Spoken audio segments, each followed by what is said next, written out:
بسم الله الحمد لله والصلاة والسلام على رسول الله وعلى آله وصحبه ومن والاه. أشهد أن لا إله إلا الله وحده لا شريك له. أشهد أن محمدا عبده ورسوله صفيه من خلقه وخليله وأمينه على وحيه.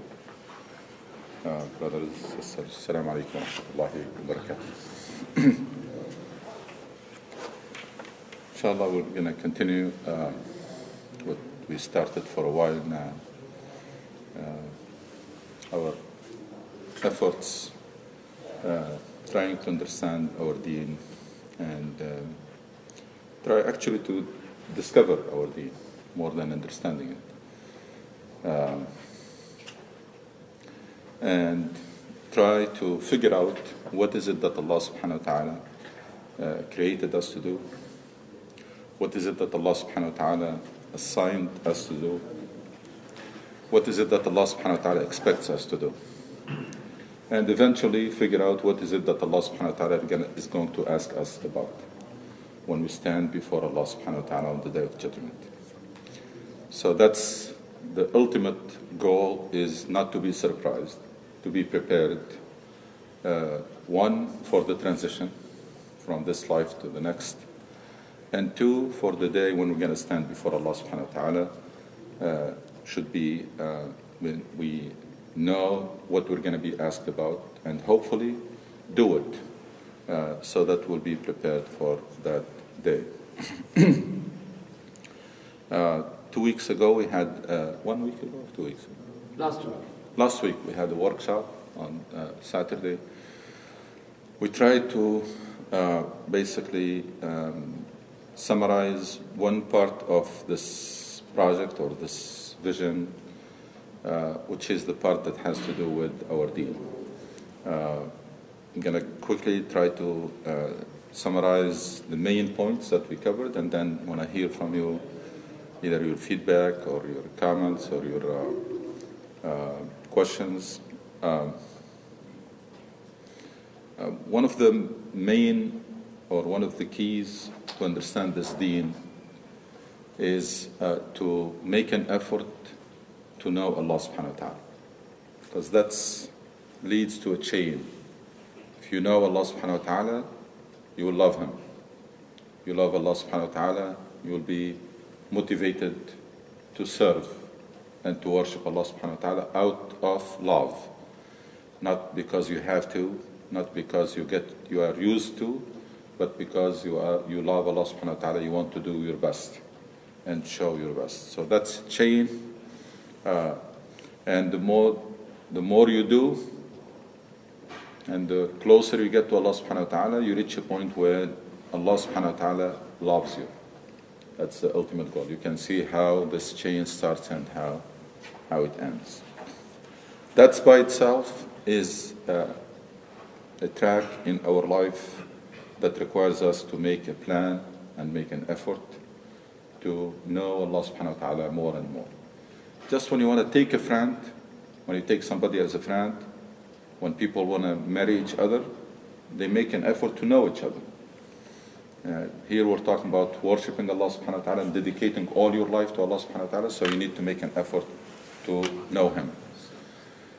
And as I said last time, most of us, majority of Muslims, most of us don't know Allah subhanahu wa ta'ala enough, for a very simple reason, because we didn't make the effort. That's one track that we have to activate. And as I said, the best ways to know Allah subhanahu wa ta'ala are, one, His names and attributes, and two, the Quran.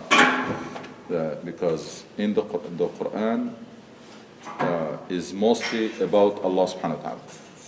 Allah reveals Himself in Quran, tells us about Himself. Most of the Quran is about Allah subhanahu wa ta'ala. So reading the Quran regularly, reflecting on what we read, understand, that's a good, very effective way to know Allah subhanahu wa ta'ala. And of course, the names and attributes of Allah subhanahu wa ta'ala, and the life and the model of Rasul sallallahu alaihi wasallam, because that's a model that's the most beloved person to Allah subhanahu wa ta'ala, and his life is the best application or implementation of this deen. And then, as I said, we need to make an effort to understand our deen. Why? Because that's our job description. That's and this deen, again, most Muslims make the mistake of they think they know it. Why? Because Islam was defined for them in a way that basically a number of tasks to do and number of tasks to avoid, and these Muslims are doing what they are supposed to do and they are avoiding what they are supposed to avoid, so they think they know this deen. Why? Because if you find somebody who understood Islam as praying, fasting, paying zakat, performing hajj, staying away from alcohol, etc., the person is doing that and therefore does not need to know more. That's a huge mistake. This deen is deep, this deen is very broad. You spend all your life learning about your deen and you don't grasp the whole thing. So that has to be corrected, and that will open another track, which is to make an effort to understand. And I want to emphasize the word understanding, because some people think that understanding Islam means gathering a lot of information, a lot of hadith. That's not the case. Understanding is concepts, some key concepts that you understand, not how much information that you memorize. The Sahaba Radwanullahi alayhim, the companions of Rasulullah did not have a lot of information, but they had a good understanding of this deen. You can see the difference between understanding the deen and gathering information. Nowadays you have people who have a lot of information, but they don't get the essence of this deen. So it's not about how much you know. It's about understanding the spirit of this deen, the goals of this deen, and the main concepts, if you will. So knowledge is not information. Knowledge is the ability to process information. That's what we need to gain. So you need to gain that ability to process information. It's like in politics. Muslims are too much busy with politics, but only superficially. It's about what's going on. Very few people try to understand what's behind it, why things are happening, and therefore how can we change the course of events. People don't get there. They keep only describing. Same thing they do with the deen, which is the superficial information. So understanding the deen is the second track. The third that we talked about was Prophet Muhammad sallallahu alaihi wasallam. Prophet Muhammad sallallahu alaihi wasallam is the greatest man who has walked on earth, the most successful leader in history, the one who led the greatest movement of change. So even from that angle, we need really to make an effort to get to know Prophet Muhammad sallallahu alaihi wasallam. And as I said, Prophet Muhammad sallallahu alaihi wasallam has two aspects in his life. One, his personal life, that's a model for each one of us, especially his ibadat, his worship, and his character, and his dedication to his mission. This is the main thing when it comes to Prophet Muhammad sallallahu alaihi wasallam. Most people focus on appearance and focus on other stuff. When it comes to the model of Rasul sallallahu alaihi wasallam, there are three main aspects. One is the intensity, the quality of his worship. The prayer of Rasul sallallahu alaihi wasallam was not like our prayers, because the Rasul sallallahu alaihi wasallam, during his prayer, he established full connection with Allah subhanahu wa ta'ala. So it was very effective recharging of his iman and refueling, because full concentration and awareness of every word he says from start to finish. So the prayer takes Rasul sallallahu alaihi wasallam to different mood and different world. So the quality and the intensity of his worship, his character, perfect character of Rasul sallallahu alaihi wasallam.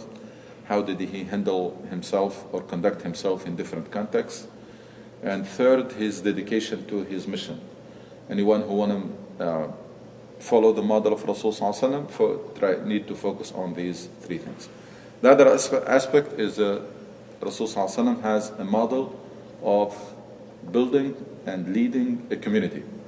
Very effective model. Also, we are now nowhere close to that model. It was a very effective way of building a community and leading it. And as I said, the model is very simple but incredibly effective. Achieved two things that you need in a community. You need a community that is fully motivated all the time, and you need a community that is united. If you manage to get these two things in any community, you will achieve wonders. That community will thrive. Rasul Sallallahu Alaihi Wasallam succeeded in doing that, getting a community that is fully motivated all the time. He never allowed the momentum to die. And then get that community to be united, has unity of purpose and unity of leadership. And when you manage to do these two things in any community, that community will thrive. So that's another track, which is to make an effort to get to know the model of Rasul Sallallahu Alaihi Wasallam. Hopefully, we know it deep enough that we can answer the question of what Muhammad Sallallahu Alaihi Wasallam would have done if he was here today. That's the key. So it's not the superficial reading of the seerah. No, it's the in-depth knowledge of the seerah to the point that you know Rasul Sallallahu Alaihi Wasallam deep enough that you can tell if he was here and now, how he would have conducted himself, how he would have built and led the community. Again, we are nowhere close to that knowledge. And there is no secret, there is no puzzle. We're not making the effort. We are an ummah or community, unfortunately, who are not into the business of reading and learning, and that has to change. Because you can see, knowing Allah subhanahu wa ta'ala, knowing your deen, knowing Prophet Muhammad sallallahu alaihi wasallam, etc. So it's all comes down to learning and reading and thinking. And unfortunately, many Muslims, they live a life that is not balanced. And I always keep saying that in any person, there are three main parts or three main tracks: spiritual, intellectual, physical. Spiritual, intellectual, physical. And you need to keep the balance between all three. Most people, and including most Muslims, the intellectual is dropped. We don't do a lot of effort in terms of thinking and reading and debating, and that intellectual part is very weak. And the spiritual also is not that strong. So that's why I'm saying that we need to re-establish some balance in our life. If you ask yourself, you will find that we spend most of our time into physical related activities. Very little time is dedicated to spiritual growth. Very little time is dedicated to intellectual growth. That has to change. One has to be really balanced in terms of dedicating enough time to spiritual development. It's like physical development. How can you get a healthy body? Good diet, good exercise. How can you become healthy intellectually? Good diet, feed your intellect, and exercise, which is, again, thinking and discussing. Spiritually, same thing. The dhikr, the remembrance of Allah subhanahu wa ta'ala, properly reading the Quran on a regular basis, all of this you feed your spirit, your ruh, so that we can achieve this balance. That's most of the workshop was focusing on these parts. And then from the other angle from which we tackled the from the in the workshop, we covered almost the same thing, but from another angle. When we defined Islam as 4 things. Islam is a guidance that needs to be understood and in the light of the context, and implemented in the light of the context. It's a guidance Allah subhanahu wa ta'ala meant it to be valid for all times and all places. So Muslims, wherever they are, they have to try to understand Islam within their context. The task that was achieved before Muhammad sallallahu alaihi wasallam by Allah subhanahu wa ta'ala, sending a new messenger with another message. There is no new messenger after Muhammad sallallahu alaihi wasallam, so it became the job of Muslims to take that Quran and try to apply it to their reality, their context. That's a task that was not done here. Now what we did here, we brought something from abroad. We imported something. We imported something that was not developed here and was frozen there. So we had a couple of problems. First of all, the understanding of Islam is not to be imported or exported. It has to be developed. It has to be homegrown. And second, what we imported was not even fresh, even in its original place. It was already frozen from centuries. So we brought something that is frozen, was not really working there, and we brought it here and we expect it to work. Of course, that's what you get when you make something like this. And again, it's never too late. Once we realize what needs to be done, can go back to the drawing board and do what we didn't do. Actually, that's what we are supposed to do before building a community. You build a community on fresh understanding of Islam that is valid or relevant to that context. We said Islam is a message to be diffused in a relevant language, with a language that resonates with people, and before the language, by examples. You're talking about da'wah by examples. We develop yourself into a model, and then your interaction with people that will show the beauty of Islam. So that's guidance, a message. And then we said Islam is a mission to be translated and then fulfilled. Why? Because the mission of Islam, it's like the guidance. It's like the Quran. It's very generic. Islam wants justice to prevail. Islam wants harmony in societies. Islam wants society to prosper. Islam wants peace in this world. These are general principles. But when you apply them, they will take different shapes, different priorities in different parts of the world. And they always mention the example, freedom, which is essential in Islam.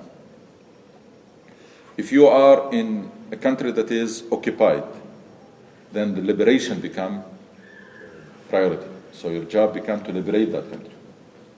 If you are in a country that is ruled by oppressive regime, resistance to that regime or opposing that regime becomes priority. Why? Because you're looking for freedom. If you are in a country like this one, where freedom is guaranteed by the Constitution, then your job becomes to defend the Constitution that guarantees freedom. You can see 3 Muslims in 3 different countries, they're doing 3 different things, but all of them trying to fulfill the same goal. One is resisting occupation, one is resisting oppression, and one is defending Constitution because the Constitution guarantees freedom of expression, etc. That applies to everything else. So that mission has to be translated into priorities, into policies, bad policies that we want to change, good policies that we want to keep. Like nowadays, people are trying to interfere with the concept of family. Muslims should be at the front line defending families. Some foreign policies are very bad in this country.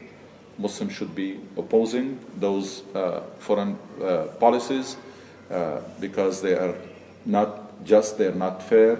we're siding with the oppressor, like in the case of Palestine, for example. So, mission to be translated into what we call platform. What are you for? What are you against? And every issue that is relevant, we should check what Islam has to say about it, and then take that position. Whether the issue involves minimum wage, whether the issue involves education, whether the issue involves healthcare, involves environmental, whatever. We try to find out what Islam has to say about it, and then take that stand and push for it or advocate it. So Islam is a guidance to be understood in the context and implemented in the best possible way.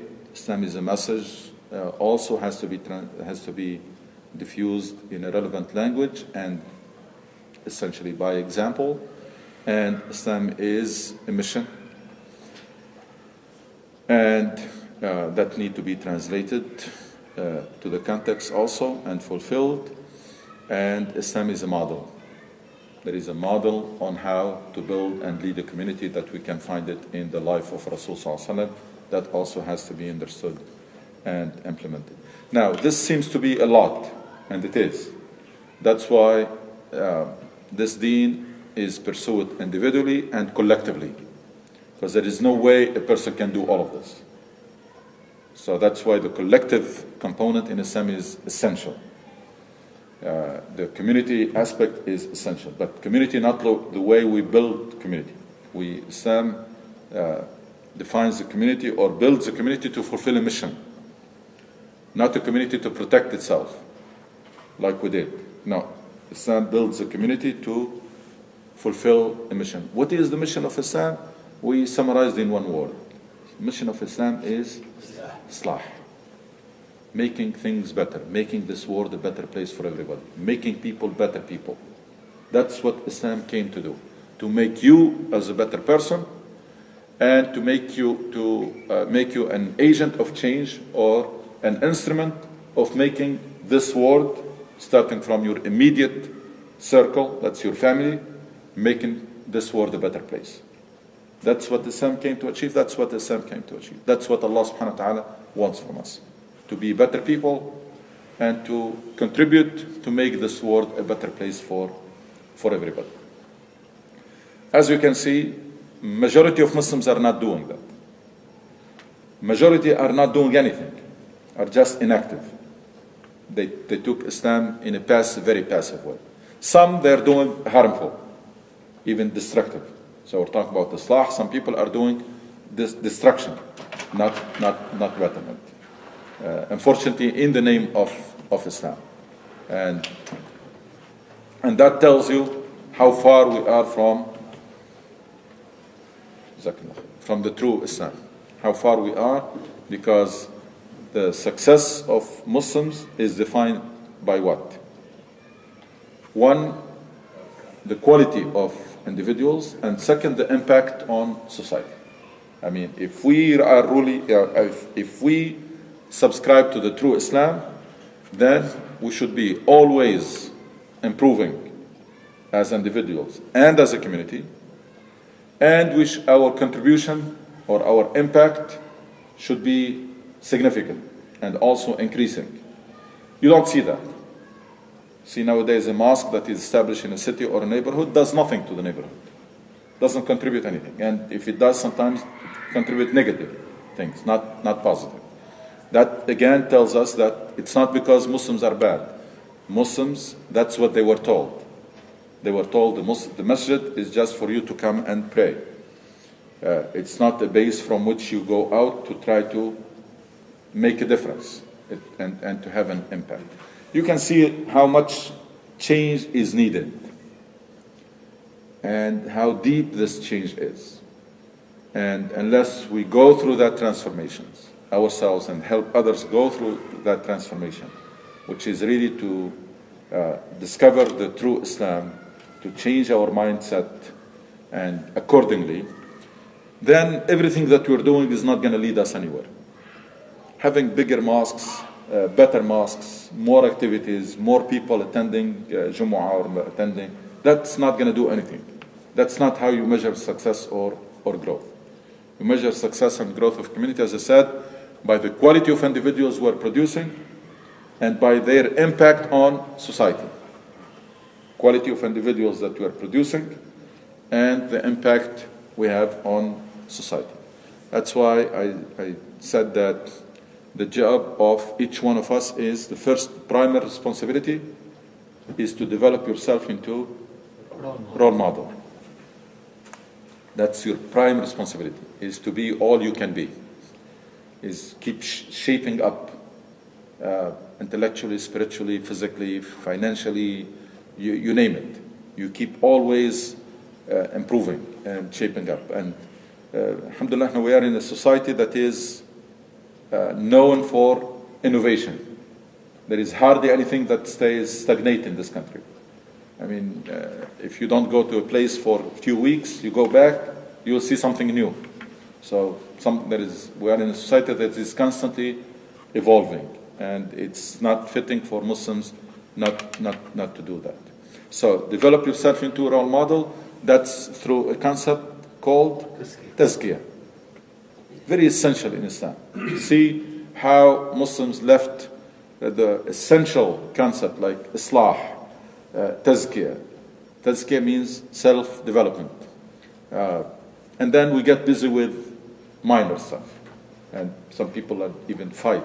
They can afford to fight over very minor issues, and we left the essence of Islam. The essence of this deen, Islam is a mission of Islah.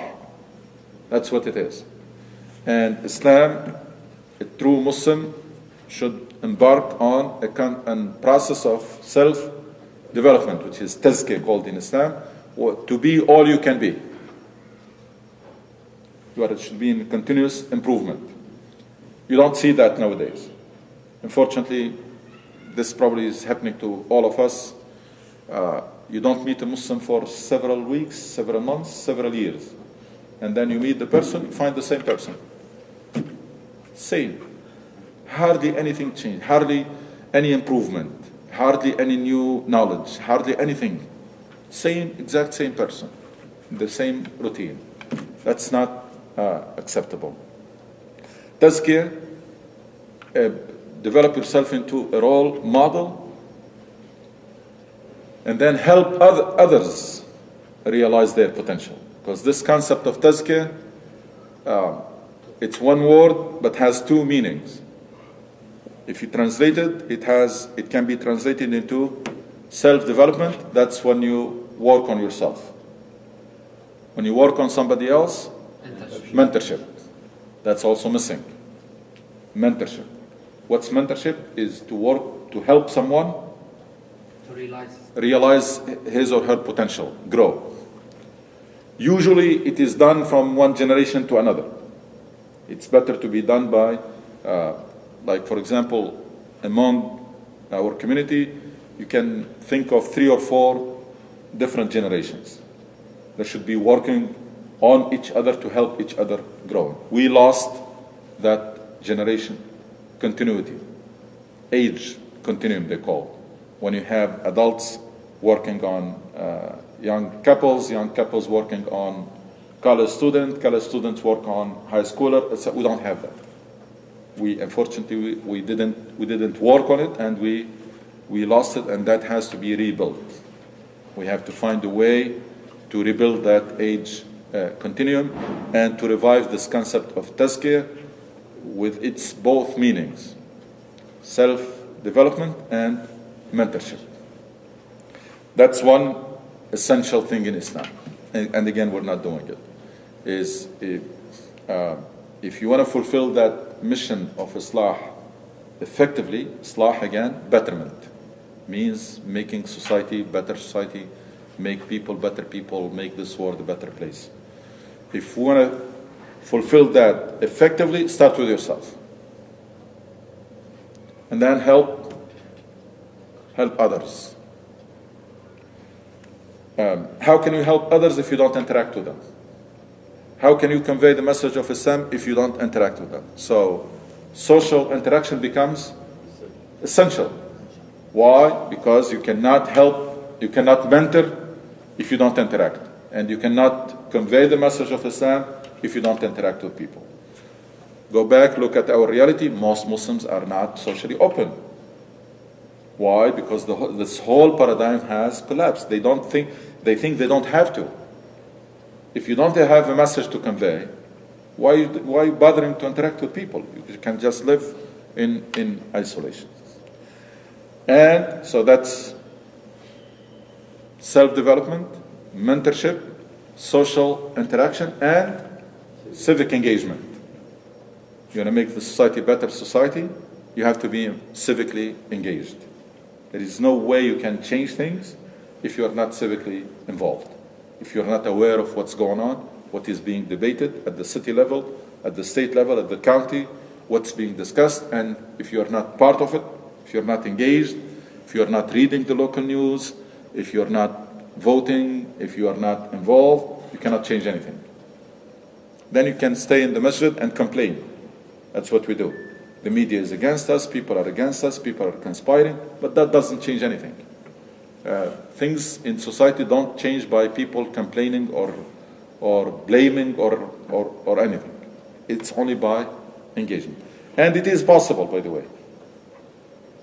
Why we are not engaged? There are many reasons, but one of them is because we want quick results. And in civic engagement, there are no quick results. So that's why we don't bother with it. Because we don't have the patience to be involved in an issue and work for years until you see the results of the fruits. We don't do that. We are people who we can rally, can do a demonstration, we can be active for a few days, 1 week, and then we want to go back to our comfort zone. Some of the typical examples that tell you that in this country you can change things. One of them is the anti-smoking campaign. Some of you who have been here long enough, they know that not long time ago, smoking was the norm.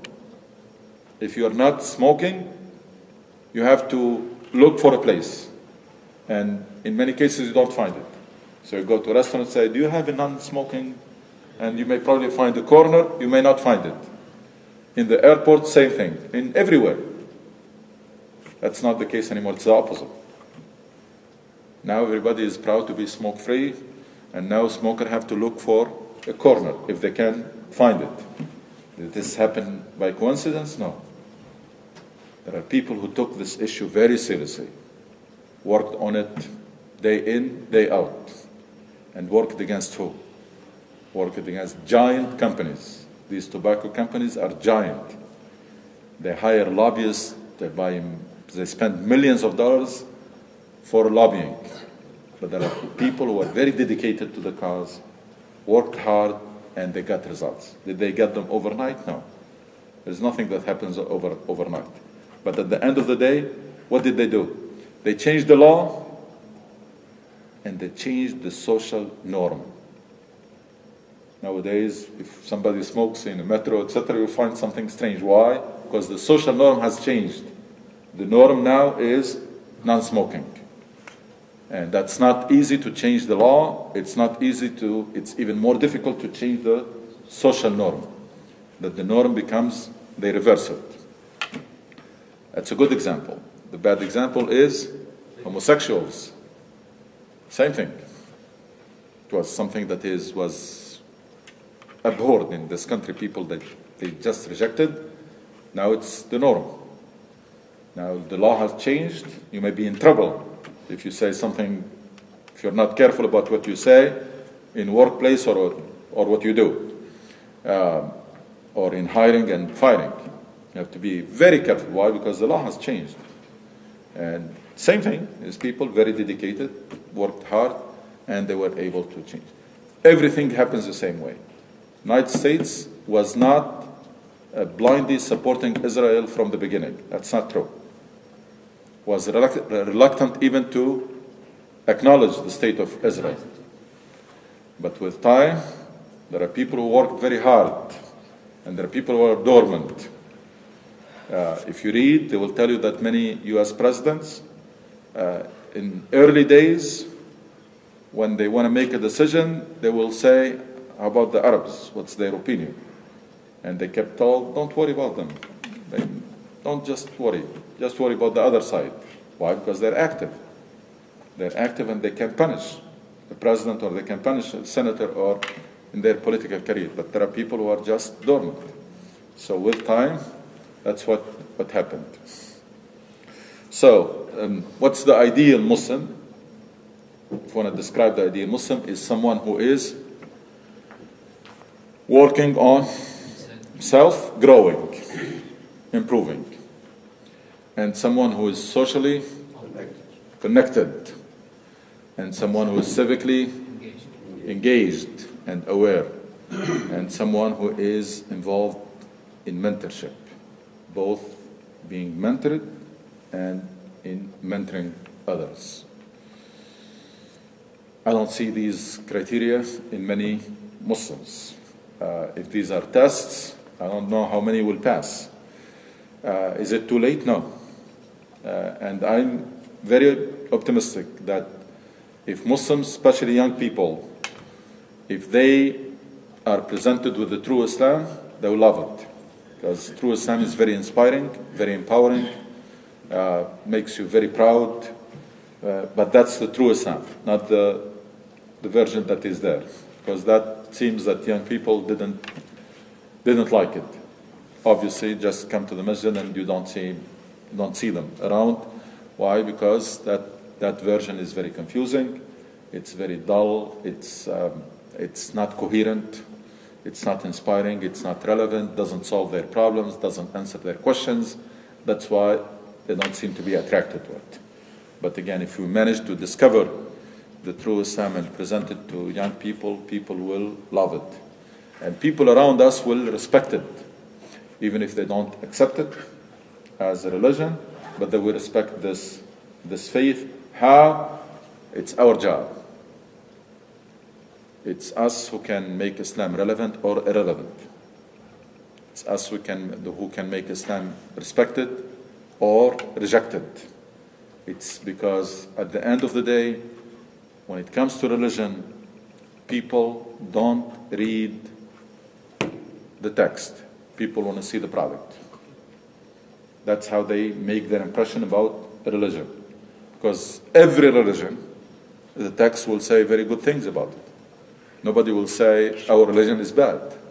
Everybody will print nice books, nice brochures, nice websites about their faith. That makes no difference. Why? Because people will wait until they see the product. And you can tell nowadays how big our responsibility is. Why? One, there is no place in the Muslim world we can point to as a model. That by itself is bad. Because you say Islam is great, what comes to the mind of the person? Even before terrorism. If Islam is so great, why the Muslim world is so backward? That's what comes. And then comes the scene of terrorism. So that's by itself, it's an obstacle. And then unfortunately, sometimes even our community here, we don't have something to show for. It's not something that makes you proud to invite your colleague, etc., to say, come and see our community. Most of us will hesitate or think 100 times before doing that. And you know why?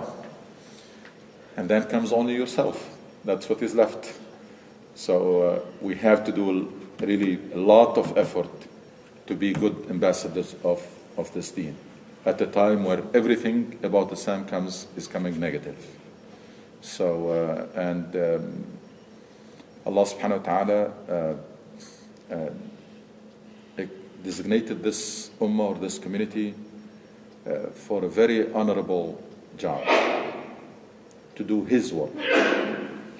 You're working for whom? You're working for Allah subhanahu wa ta'ala. Usually people are proud to say whom you're working for, which company you work for, which boss you work for. You are designated to do the work of Allah subhanahu wa ta'ala. And then you are designated to do a job of prophets. The job that is now up to us to do is a job that was done by prophets, messenger. Very great honor, but also great responsibility that come with it. So again, I want to emphasize the collective aspect. The task is huge, huge. That's why everybody is supposed to do what you can on yourself, on your family, on your circles. But then we have to come together. That's what we're doing here, to come together to see what we can do on the larger scale. Because unless there is a community, there is a team that can complement each other, like at the time of Rasul Sallallahu Alaihi Wasallam. People have different skills, people have different preference, because the field of work is huge. What needs to be done is a lot. But everybody has special preferences, everybody has special skills that can fit in one aspect. That's why Muslims, that building a community is not luxury in Islam. The mission cannot be fulfilled just by individuals working separately. Can't. There should be community, there should be leadership, there should be a plan, there should be strategy on how to fulfill this mission at the larger scale at the society.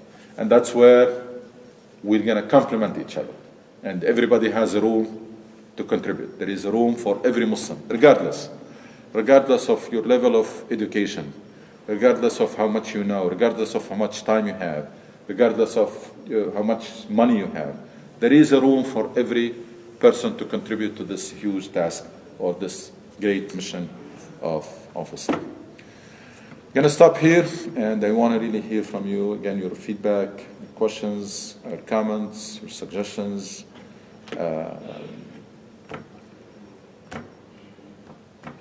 And let's try to have everybody participate. Otherwise, we're going to start calling by name. We don't want everybody. We don't want to be passive. This is not my job. This is something that we all own it. It's our message. It's our job. We want to figure out the best way to execute it and to fulfill it. Who's going to start? Yes. Okay, thank you. I hear your concerns about things that need to change, things that need to happen within the community.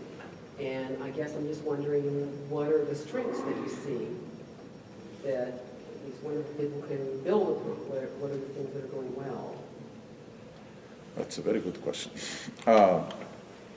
Strength in our community. One is probably the great success in building mosques and schools.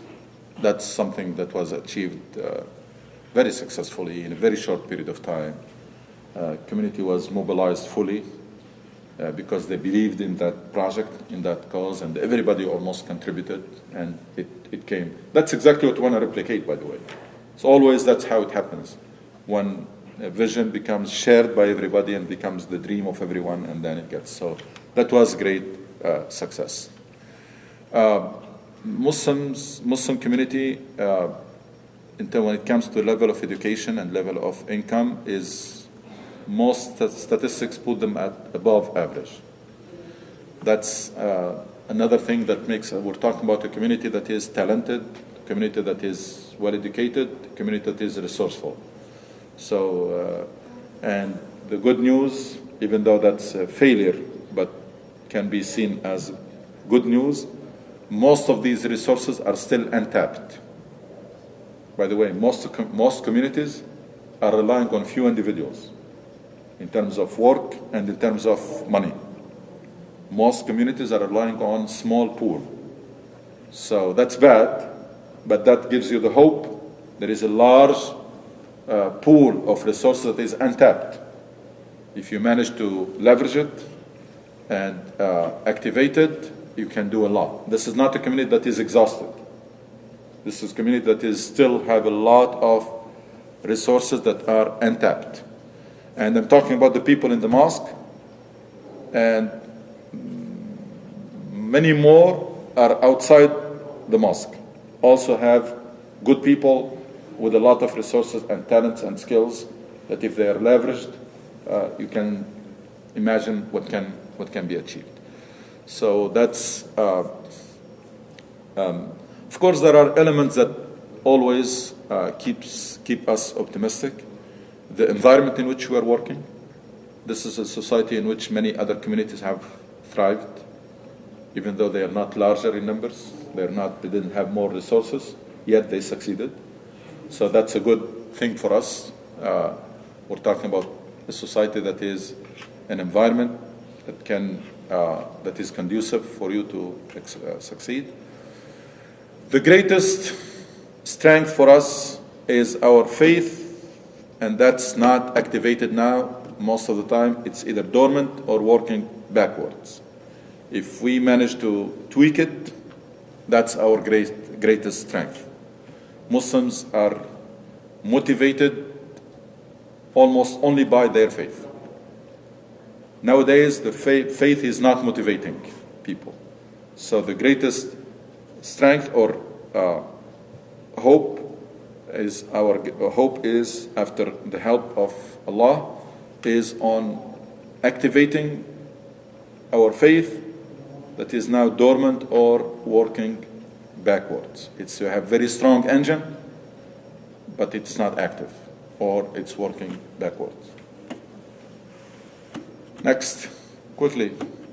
I'd like to ask a question, like how we should encourage our teenagers to be part of masjid, any activity. I have 13 and 15. Today, lately it's been almost 1 year. I have to bugging them, please let's go to masjid. And this morning my son told me that if you pay me, I will go to masjid, if not. That's a very hot or pressing question that many parents are facing. There is no easy way to do this. Please don't try to bring them to the mosque. That's not where you start. This is not going to work. There is a lot of work that needs to be done before.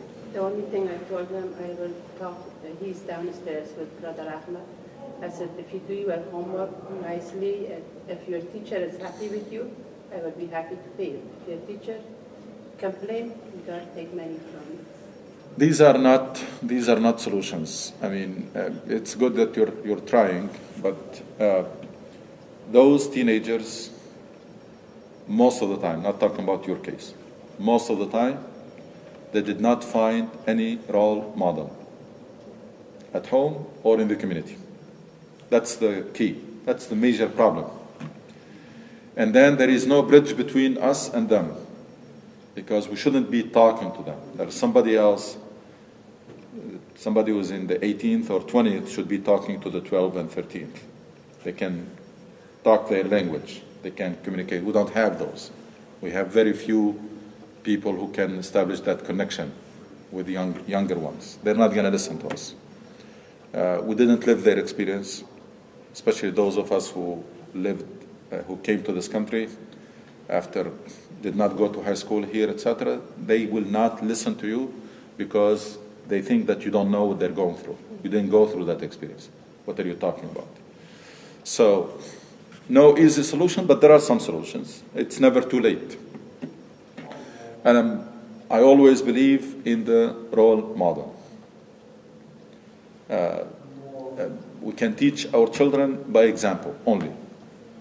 They say, what they say, you can tell people to do as you do. You cannot tell people to do as you say. You can tell people to do as you do. You want to teach your children the importance of prayer. How? By lecturing? No. If you are taking your prayer seriously, if your child see you, when the adhan comes, you stop everything, you go, you perform salah, and from early childhood comes with you and prays, that's the easiest way to teach that salah is important. So without talking, there is a message that is being conveyed, that when the prayer comes, I stop everything, I go to pray. Why? Because that's the most important thing. But if you don't do that and you keep telling your child prayer is important, what comes to the mind? Say, I don't see you taking it seriously. Yeah. You want to teach your child build a good relationship between your child and the Quran? By example. You want to teach your child reading? By example. Everything. So, and unfortunately, we didn't do that enough or effectively to, so role models at home and teaching by examples and teaching early on. These children, they come blank sheet. You write what you want in it. But most people wait until it is too late and then start to correct and fix. That's too late. It really makes sense very much. Last Friday night we went to my brother's house. Nobody prayed over there. Exactly was Isha time. I just quietly, I left and I went to my niece's bedroom. My daughter, 15 years old, saw me in the bedroom. Actually, most of the time, that evening, she said, "Oh, Mom, I'm so proud of you. You're so cute with this ayah and everything. Okay, close the door for you. Good job, praying." And my mom said, "You can come join me." But most of the time when she see me when I'm praying, she said, "Oh, you look so nice and proud of you." Then she tried to close the door. Just keep doing it. I mean, as I said, you should have done it a lot early. The other thing, that's the job of parents. Our job in the community, unfortunately, we don't have, again, that age continuum that I talked about. Normally, those 12 and 13-year-old, they should have in the community 18 and 20-year-old to take care of them. We don't. So neither parents are doing their job, nor the community is doing its job. That's why I don't blame young people. We failed them. We failed them miserably. We didn't do what we were supposed to do. A lot of time we keep blaming that these children are not good, and that's not true. These children didn't find role models, didn't find mentors, didn't find a message of Islam that is really inspiring. Again, I'm saying this part of to know the problem and always believe it's never too late to fix. Rasul Sallallahu Alaihi Wasallam brought people from shirk, from worshipping idols, and made them very good people. So we're not talking about just improvement. So it's never too late. This deen can do that. This deen brought people who were worshipping idols. One of the companions said, we used to make idol, and when they get hungry out of dates or candy, when they get hungry, they eat it. So they're worshipping something that they can eat. That's how Rasulullah found them fighting each other for silly issues. And you know what Islam made out of these people. So it's never too late. If we really are serious, if you yourself now are changing at home, it will impact your child. Just be patient. If they see you changing, it will impact everybody at home. And don't hesitate to say that you were wrong or you were ignorant about your deen or you discovered your faith. Don't be shy to say that. Actually, that's what you need to do. Because the Islam that they saw before clearly was not really attractive. So to tell that, not even before you say, the transformation has to happen. We have to be very, very careful when it comes to dealing with our children, especially teaching them honesty and integrity. This is not something that we should take lightly. You should never, in any under any circumstances, lie when it comes to. You shouldn't lie at all, but especially when you're dealing with your children, because that will break the trust, and therefore the connection will be lost, and there is nothing you can do to change or to mentor the child if there is no trust and there is no confidence. Unfortunately, sometimes we take that lightly. We promise things to children and we don't deliver. They don't see us very careful about keeping our promise, being honest, and saying the truth, etc. And that all, child is very good observer, by the way. Very good observer. Child, very good observer, and observe and memorize.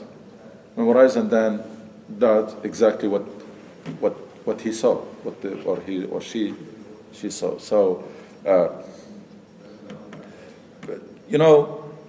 we take very seriously when we want to build a business, for example, start business. We do a lot of study and feasibility, etc. But when we're starting family, we start it very casually. Now that's where the problem always, most of the time, most Muslims started a family without prior preparation. They don't know what they're doing. We take very lightly building this concept of building family. No prior preparation, that is premarital counseling, whether people are a good match or not. And then the family life, people have to be prepared, not learning on the job. And then while they're still learning on the job, they got children without any prior preparation. There is something called child psychology. There is something called parenting. You don't have to become an expert, but just basic workshop, basic training, basic booklets, just to understand. This is a different creature. They think differently. They're not like you. Just have to understand whom you're dealing with. A man and woman, it's well established now. They're very different. It's not one is better than the other. It's very different in the way they think, in the way they look at things. And Allah subhanahu wa ta'ala made them like this so that they can complement each other. But most spouses or most men, they deal with their wives like men. Why? Because they were not prepared. They were not prepared to understand the way the other side thinks and what is more important for us. These two different creatures. And then the child is a third different creature. And we get involved into these things without any prior preparation. Alhamdulillah, some mosques nowadays, they have some kind of premarital counseling and doing some matching, etc. But that's very essential. If we want to break this vicious cycle, because what the cycle, it's individual who goes and build family, who raises individuals. So this cycle can be working positively or negatively. Good people, good individuals can build good families that will raise good individuals. And these individuals and families will be the building blocks of very good community. That's what we want. But to have this achieved, everybody has to do their job. I mean, you can't rely on community or Islamic school to do the job for you. Nobody will do the job of parenting other than you. Everybody can supplement. I mean, if you do your part, then there can be like scouts program in a mosque or etc. that will supplement. That's not a substitution, that's a supplement. Even if you take your child to full-time Islamic school, which only very few people, that's a small minority. Even if you do that, it's still not a substitution, it's a supplement. Still, raising children, it's primarily your responsibility. Spending quality time with children, establishing that connection so that your child becomes open. Even when they make a mistake, yes, even when they make a mistake. That's how the only way you can fix it. Most of us, how are we doing it? It's the opposite. We're creating barriers. Most children nowadays, what they do with us? They wear the mask that we want to see. And behind that mask is their true personality, that you don't have access to it. Why? Because you didn't build that connection so that the child will feel comfortable telling you, even when they make a mistake. We raise our children in a way they put that mask in front of us. You want to see me praying? I will pray. You want to see me good child, the way you think? I will be, but only when we are together. But it's also, some age of the kid, when they become a teenager, it's a rebellion there, it's literally the truth. And even, if you are a good parent, at some point, you can be with them 24/7. So they go to school with influence. But I think, there's a small glitches, it's come. But later on, they come back, to straight way. Inshallah, they come back, but one of the mistakes that we commit, that we don't realize that children go through phases. And a lot of time we keep dealing with them with the same way, even as they move from a phase to another. Like you're still dealing with it as a child, even though I became teenager. So we're not prepared. Why? Because we don't read.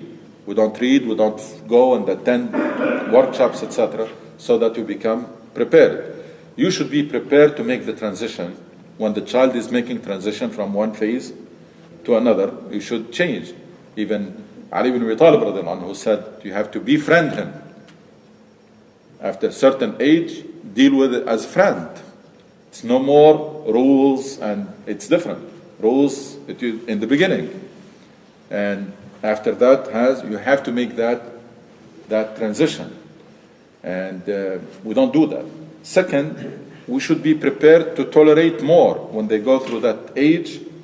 If we are reading and prepared, then we know that we have to tolerate some rebellion. Because if you want to suppress the minimum rebellion, you can create more damage than good. You know that the child is going through transition. Basically, you help. You help, and your room or your tolerance should be a little more. Just give them more space, as I say. We're not doing that. And we keep putting the blames on them. That's not how Islam teaches us, by the way. Islam teaches us whenever something goes wrong, whom to blame? Yourself.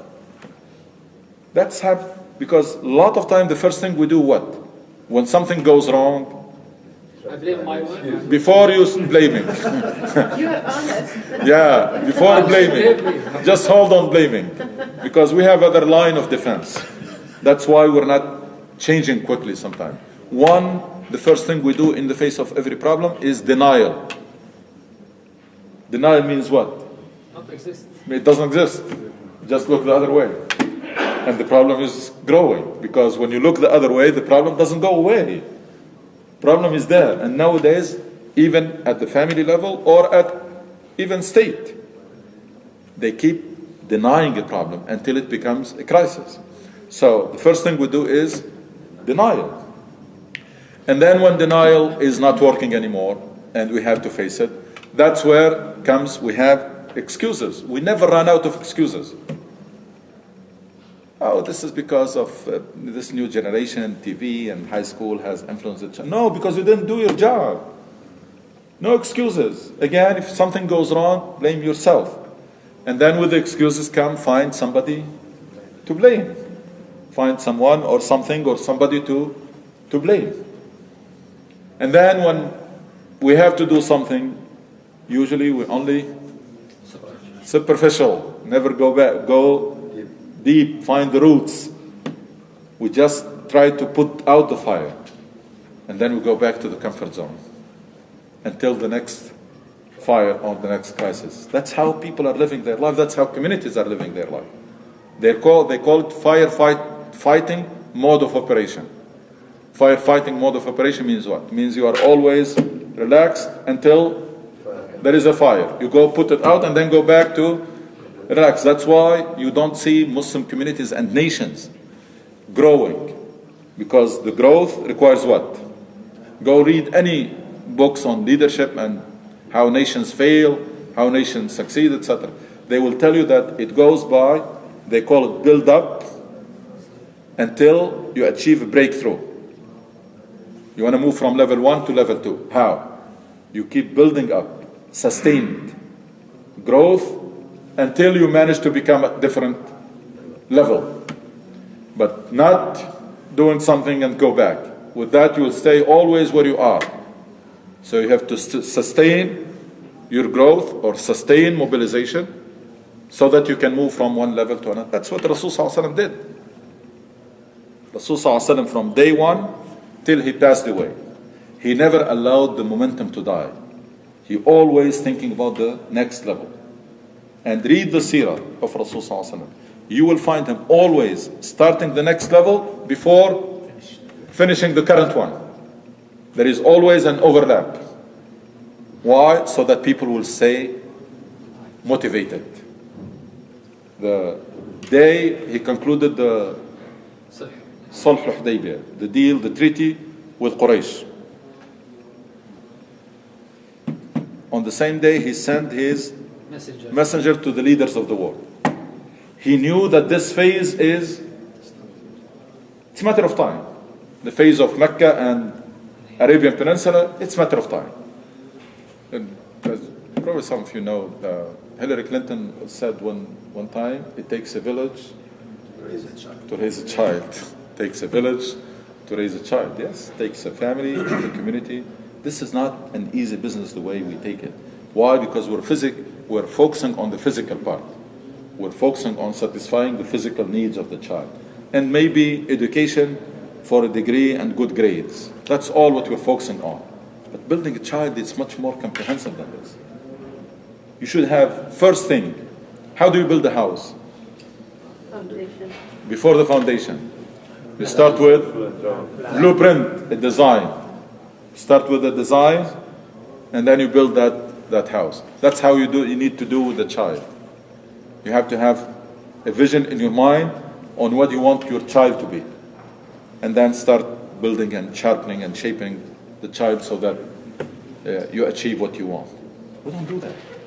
And our ambitions are not very high. We should be very ambitious when it comes. We want to raise children who are very successful in life, not just somebody who will get by or just average. Nowadays, people will be very happy with a child with good grades and knows a little bit Arabic, knows a little bit Quran, and we are happy. That's not, should be much more ambitious than that. You want, because child comes with a lot of potential. So it's a lot of efforts that need to be done on the part of families and on the part of community. Again, it's not being done, definitely. Parents are doing little, community is doing little. Nowhere close to what we're supposed to do. Is it too late? No. It is late because time is running and we're losing generations. We need to catch up as soon as possible, but it's never too late to rebuild the situation that I mentioned where parents are doing their job, community is supplementing with role models, with mentors and with programs, with mentors and with programs.